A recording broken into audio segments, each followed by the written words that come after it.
Dans l'enclave de Ceuta, l'Espagne gère depuis 10 ans un centre d'hébergement pour les immigrants venus d'Afrique et même d'Asie.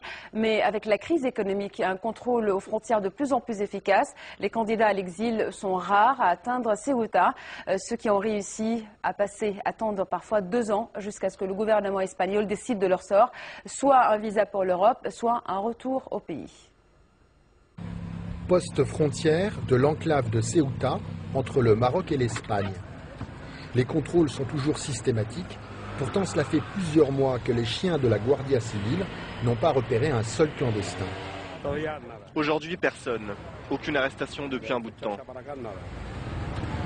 Même constat pour les équipes chargées de surveiller les 8 km de murs, de barrières barbelées qui isolent Ceuta comme une forteresse. Du coup, le CETI, le centre d'hébergement ouvert des immigrants illégaux, situé en bordure de la ville, est étrangement calme.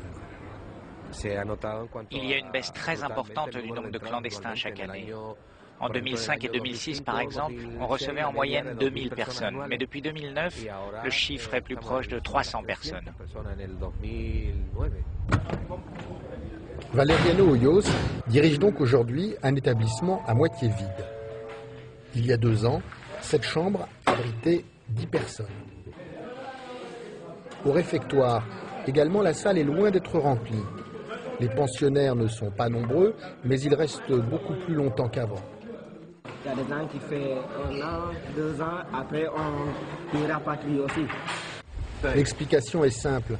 Quand le centre était surpeuplé, les autorités espagnoles organisaient pour le soulager des transferts fréquents vers la péninsule. Aujourd'hui, ce n'est plus le cas. Je deviens comme un enfant de 2 ans. On donne à manger chaque matin, on donne à manger à midi et soir, et puis je vais me coucher. Je me relève, je fais la même action tous les jours, ça rend malade. Hier, le CETI était pour les immigrants une étape. Aujourd'hui, c'est une impasse. Une prison à ciel ouvert. À l'infirmerie, les malades souffrent de déprime, de dépression chronique, comme Jean-Paul qui vient du Congo. Ils pensent débarquer au paradis quand ils arrivent en Europe ou en Espagne. Ils pensent que tous leurs problèmes vont se résoudre, qu'ils vont trouver du travail immédiatement, qu'ils vont pouvoir élever leurs enfants. Et au fur et à mesure que leur séjour se prolonge, ils voient leurs rêves s'écrouler. Et ils commencent à sombrer dans la dépression.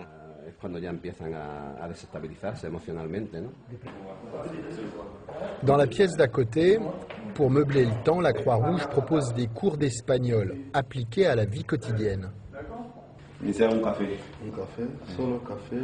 Il ressemble à un garçon qui travaille dans une cafétéria et lui, c'est le client.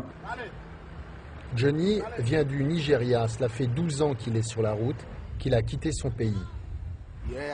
Bien sûr que je regrette. Je regrette d'avoir quitté mon pays. Ma mère est morte, mon père est mort. Maintenant, je n'ai plus de famille.